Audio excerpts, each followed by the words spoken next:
Listen to us. We're on 24 hours a day. That's KUAW Radio, Kansas City's global community radio station. And this is what you hear every day from noon till 2. Don't miss the Cheryl Underwood Show. Where you at, baby? Sure, I'm at my first alma mater, Clark Atlanta University in Atlanta, Georgia. CAU was the first HBCU in the southern United States. Shout out to our affiliate ATL Talks in Atlanta, Georgia, and everyone getting out there to vote for those 2 Senate seats. We love you. That's what I'm talking. You are listening to KUAW Radio, home of the all-new Jamal Bakes Show, and I'm Jamal Bakes, and thank you so very much for listening to the station bringing you talk, news, entertainment that you won't get anywhere else. KUAWN, of and about our community. This is the last weekend before Christmas, and on Blues Time in the City, we're wrapping up our all Christmas blues and Southern Soul program.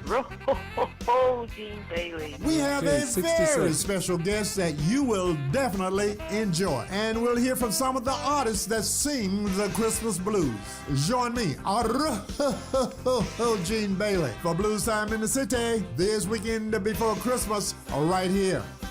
I need to get my music. I need to find some music for my show. Oh, I did find some.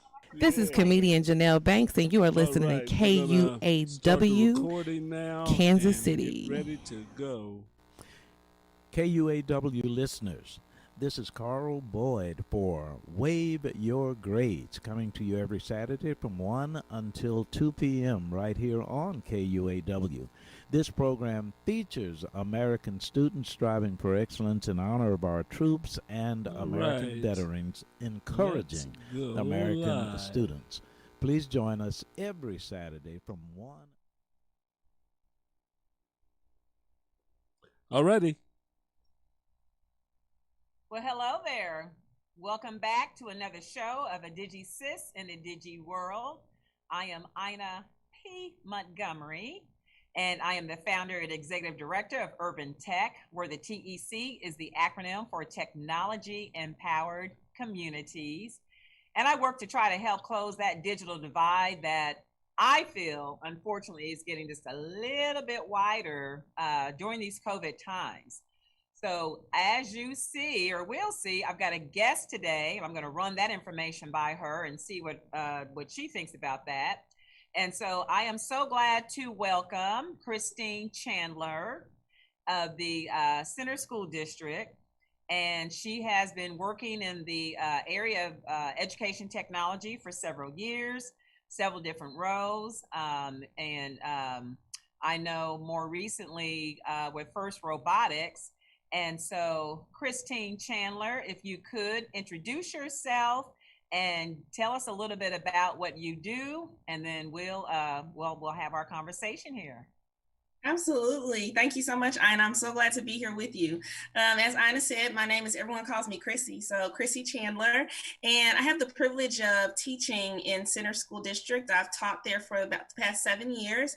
I developed the computer science CTE program that allows students to get certifications, industry recognized certifications that will allow them to get jobs right out of high school in information technology, entry-level jobs, because during this class, they actually are able to get the CompTIA A+ certification. So it allows our students to walk away with that certification. I also teach programming and coach robotics at Center High School. Another thing I have the privilege of doing is working with the organization, the KC STEM Alliance, as the program delivery partner for First Lego League Robotics, which is the elementary level robotics program across the Kansas City region. So I have the opportunity to work with over 200 teams. That's about anywhere between 3,000 to 4,000 students and their coaches and mentors and volunteers. So another 400 to 500 adults any given year. So it's been an incredible journey. I love the work I do. When you love what you're doing, it doesn't feel like work. And so I am stepping into a new role. I don't know if Ina was going to get to that or not, or if she wants me to talk about that now or what. I'm going to let her take the lead, Matt. That's up to you. Well, It was just recently announced that starting July 1 of this year, I'm going to have the privilege of stepping into the role of the Diversity, Equity, Inclusion Specialist for the KC STEM Alliance and the KC Kansas City ecosystem. So I will really get to broaden the work that I do in making sure that every student, regardless of race, ethnicity, socioeconomic status, has access to rich and rigorous STEM curriculum and STEM programming across the Kansas City region. So that I am really excited to get started in that work starting this summer. Okay, well, great. And that's K through 12 or? Yes, that will be K through 12. Yes. Okay. That's right, with the first leaguers and then on up. So I know because of COVID, did the STEM Alliance have to cancel the first robotics competition, or are you guys going to try to do a virtual delivery of that? Yeah, actually, we have been doing First Lego League in the virtual space. We did the first Tech Challenge program, which is that mid-level robotics program, but we will begin our first Lego League qualifiers. February 27th is the first one, all virtual. So there's been a lot of planning, a lot of innovation, a lot of great minds coming together to make sure that students are still engaged in this important STEM work and that they're still able to have a really rich experience even in the midst of COVID. Okay, that's good. Yeah, because I know I've witnessed some widening of the digital literacy divide during these COVID times. What has been your observation?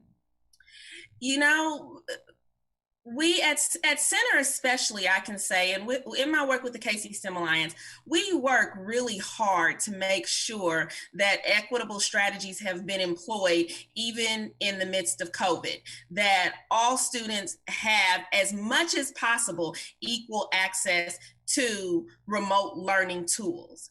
However, we know that sometimes it comes down to, in order for those remote learning tools to work, you got to have power in your house. So sometimes we're seeing some little things like that where COVID has produced some tough times for our families, especially those that are already struggling socioeconomically.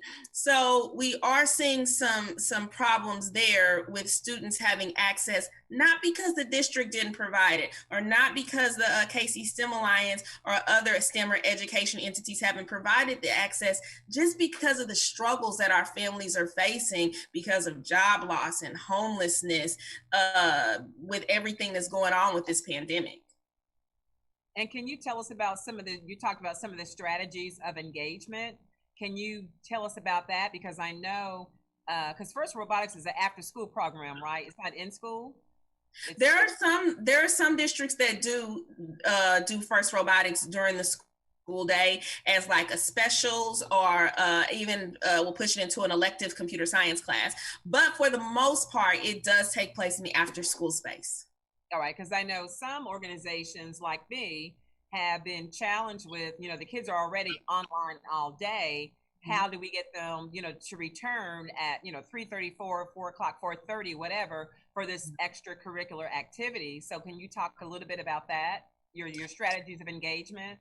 Yeah, absolutely. And you know what? It all goes back to the relationships that we build with kids. So I have the privilege with my high school robotics team of having worked with some of those kids since they were in 3rd or 4th grade. And so this is why teachers and educators, why we're so important, and the work that we do is so important.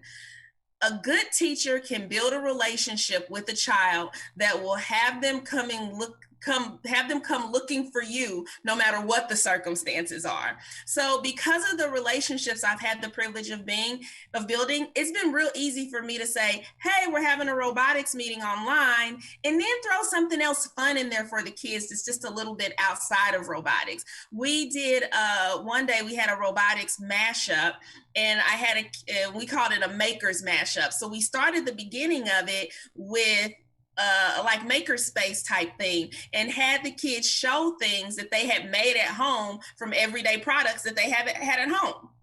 Yeah. And that drew in kids from other after school or extracurricular activities who just wanted to see this. They weren't even a part of the robotics team, but they wanted to see.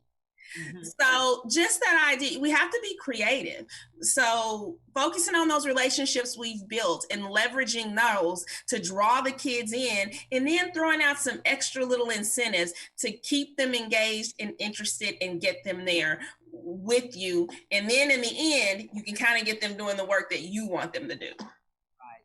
And that's interesting that you said that, because I was on a call last week and one of the teachers said the exact same thing. She said, yeah, you know, some kids may be struggling, but because of the relationship that she had established with the child and the family, the parent, whoever, she was saying she had no problems with participation and with engagement. You know, they're online on time and, you know, paying attention, asking questions. And so, and I think that goes to the quality of a good educator.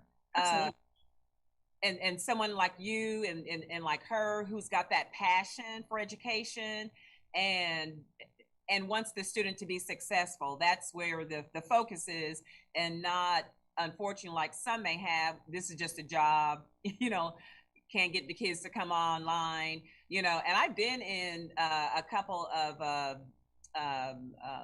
elementary settings, and I'm thinking to myself, man, I would have clocked out because, you know, monotone voice, you know, there's no movement, there's no even music to engage the student. You know, it's just like we're doing the same thing every day, and there's no way that's going to capture that student's attention. So anyway, so I appreciate that you're saying that, because that kind of validates what she was saying last week. It does depend on the teacher and how they have, you know, interacted in the past to build that relationship, so that during these COVID times, when you reach out, it's like, they're like, oh yeah, Miss Chandler's calling, or Chrissy's calling, whatever they call you. And yeah, I'm going to respond. And they're excited about that. So that's really good to hear. Absolutely. So you said something, I forgot that triggered, but can you talk a little bit about Remake Learning? And so I know KC STEM Alliance has this initiative coming up in May. I forgot the actual dates. And I do plan to participate with that. It took me a while to figure out what I was going to do. And so I've come up with my activity. I've already submitted my proposal and my grant app. But can you tell the audience a little bit about that, please?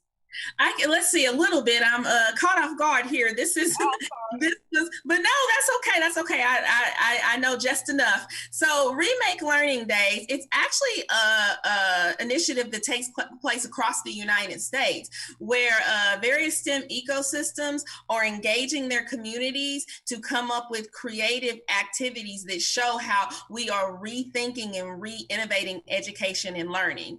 And there are micro grants that you can apply for through the KC STEM Alliance. So if you have an idea that you want to employ, something exciting that you want to employ in your classroom or in your community, or even something you want to do if you have a homeschool community and it's something that's STEM related, and then you think, I want to get this out there because it's going to excite kids, then definitely reach out to the KC STEM Alliance and apply for one of those mini grants. Remake Learning Days takes place between May 1st and May 10th. So that entire span of time, we will just have all of these exciting opportunities going on from not just from STEM leaders like Ina, but we want everyone in the Kansas City community to take part in this and show how we are re-innovating education and engaging all of our learners.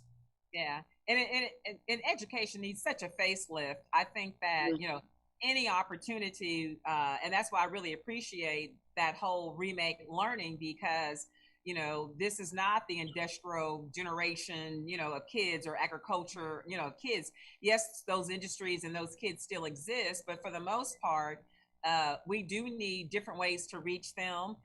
Different ways, so that if a teacher says, hey, I'll be online for 5 hours, the kid's like, oh, hey, I'm going to be there, you know, because they know it's going to be something different. It's not going to be the same old thing. It's going to be something that's going to challenge them, something that's going to be fun. And so I think that's just such a great effort. And like I said, it took me a minute, but I figured out my activity. And so I have submitted my proposal, I've submitted my micro grant. and I'm just waiting to hear back. But yeah, I'm going to definitely engage. And so, are they going to capture those activities and like, have like a book or not a binder, but something online where we can see who did what, so we can kind of share ideas and use some of those activities?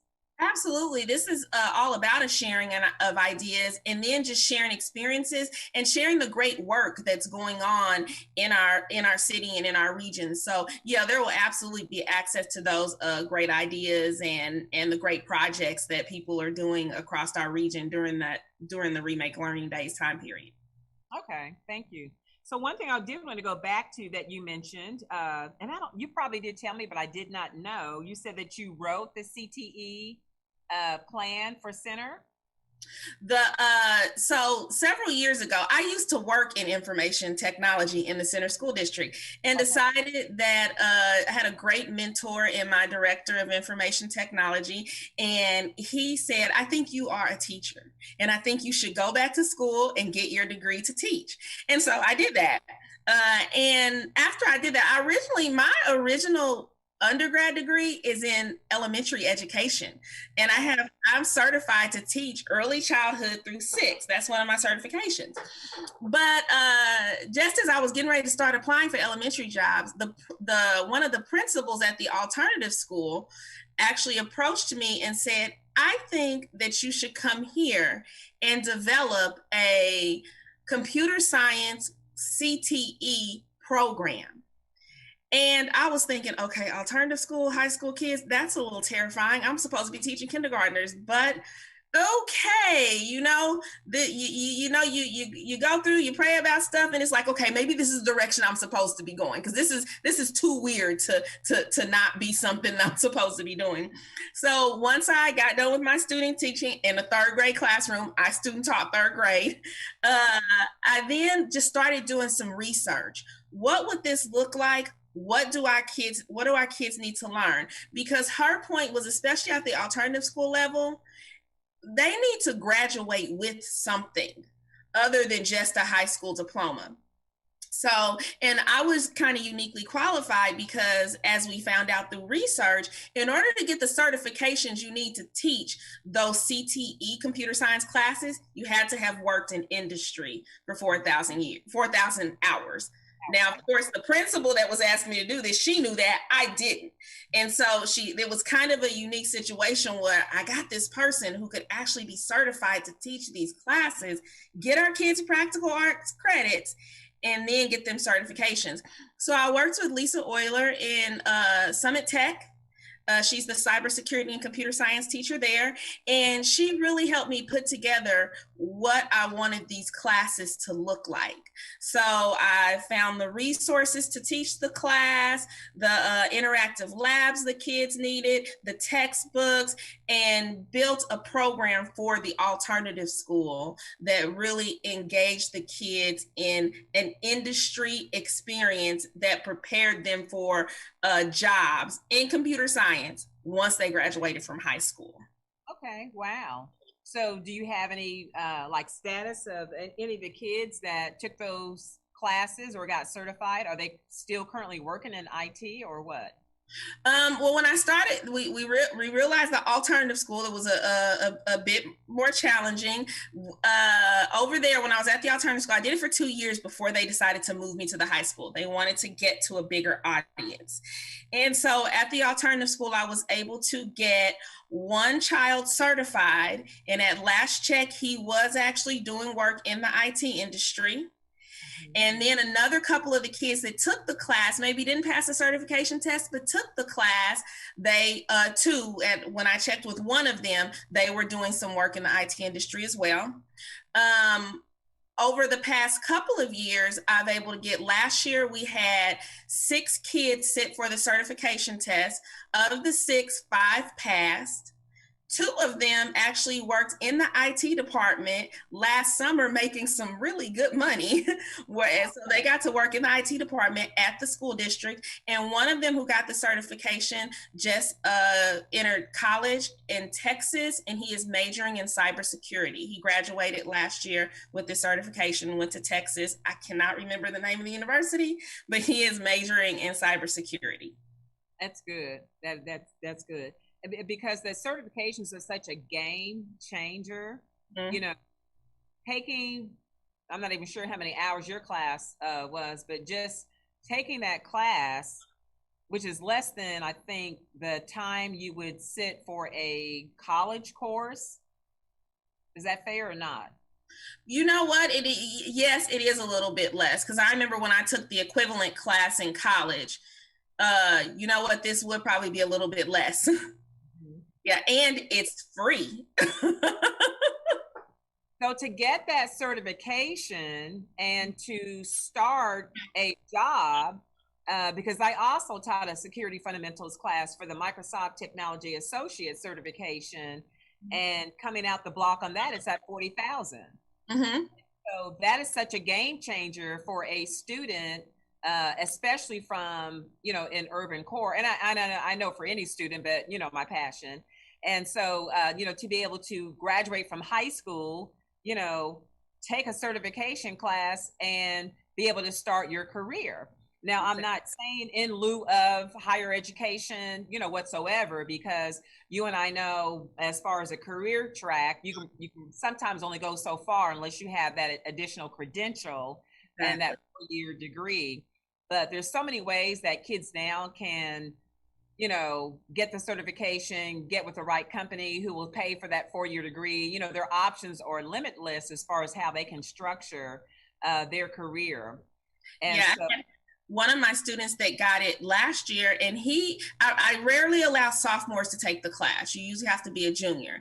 I just had 2 young men who were pretty exceptional, and went ahead and let them take the KUAW class. That's what it's called, KUAW, Computer Hardware and Operating Systems. And he passed the class with one of the highest scores we'd ever had. And so what he did was he included the fact that I'm a certified IT professional in his application to Summit Tech, to the MIC program. So this young man is now going to get a 4-year degree pretty much for free for his software as a software engineer. That's what he's going to major in, software engineering. Oh, wow. So what they're doing also with that certification is it looks pretty impressive on a resume for a high school student to have an industry certification. They're throwing that on college resumes and on resumes to get into different programs as just a little bit of extra leverage to say, look at what I've already worked through. It shows a level of grit and stick-to-itiveness to have worked through a program that rigorous and been successful. And then it makes them like the one student who I worked with, who is going to pursue, or is rather pursuing, a degree in cybersecurity. Once he starts taking those classes at the junior college level, he will already be prepared. He's not going to be hearing that information for the first time. So the likelihood of him being successful is going to be much higher from someone who's just like, oh, I'm just going to take cybersecurity. And then, honeypots and, all the other terms, they're going to badge access, reader, all these things they're going to be hearing for the first time. He's going to have that leg up, if you will, because he's already heard that content and understood that content. So his level of success is, I think, going to be much higher. And then his GPA is going to be higher, which is going to attract for the 4-year school for him to be, successful at a 2-year school with his associates. Now he's ready to go on. So I'm excited for him because that's the game plan for him. And to me, that can be the game plan for a lot of students. Mm-hmm. And so just looking at certifications between CompTIA and between Microsoft Technology Associate, there's a lot of different paths that students could take, mobile app development, software development, software engineering. I've had a company reach out to me just last week about, are you preparing students to be software engineers? And I'm like, no, but if you want to invest in that and help me create that pipeline for that, let's do that. And so a lot of companies who are looking for, I think, Black students to pursue these careers, because if you look at it on a national level, which is the Urban Tech's, catchphrase is powering the next gym I'm sorry, the next generation of STEAM professionals, because the national numbers are less than 1%, especially for Black men in the IT fields. Now, not saying they're not out there, because they are definitely out there doing some great things. And who's my favorite? Mark, can't think of his last name, but several IBM patents over time. And he is the person, Mark Dean. Okay, Mark Dean. I was going to say this, got to come out my mouth. And he's the one responsible when he led a team when he worked at IBM for the bus technology on our computers. And so it's his team that came up with, let's have this, capability to have these ports on a computer so that people can plug in a keyboard, plug in a mouse. And so he has, I don't even know how many patents this man has under his name. And so he's teaching now, and he's giving back to his community.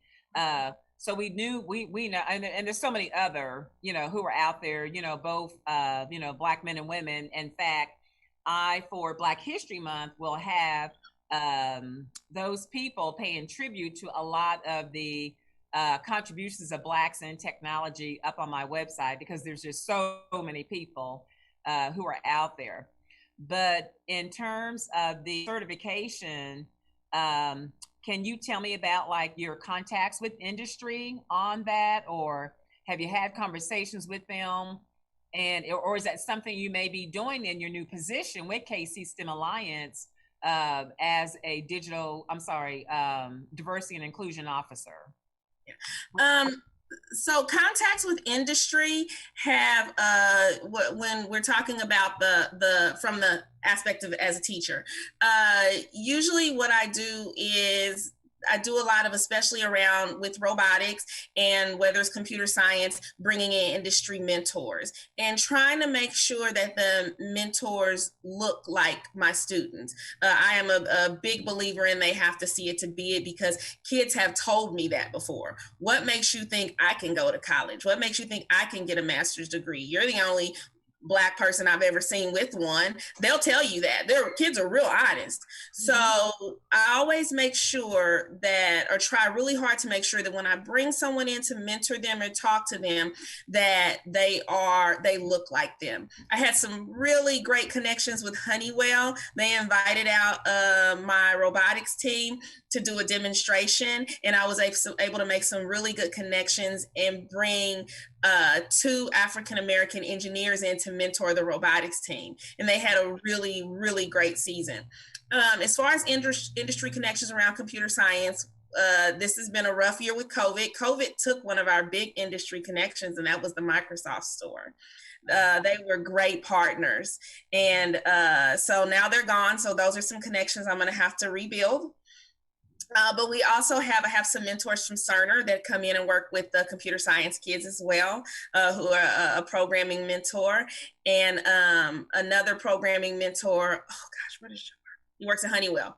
So most of my industry connections are from local companies. Honeywell and Cerner have proven to be strong partners. So yeah, that's mostly what we do. So, and one of the things that I do see myself doing when I step into the role of the diversity, equity, inclusion specialist for the KC STEM ecosystem is making those connections for other educators in the Kansas City area, so that they are able to engage with industry mentors and put those people in front of their students that look like them. So that, because there's so much power in kids seeing professionals, people who look like them, that have walked that walk and have come out on the other side successful. There's so much power in that. So I do see in that role having the opportunity to make some of those connections as well.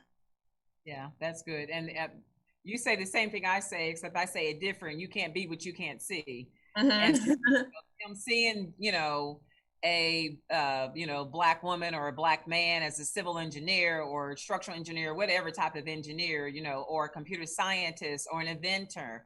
it definitely does plant that seed that, oh, okay, well, they did it. Maybe I can do it too. So that's really great. Well, we're about winding down on time here, Miss Chandler. And so any last comments or thoughts, anything I didn't ask that you would like to share?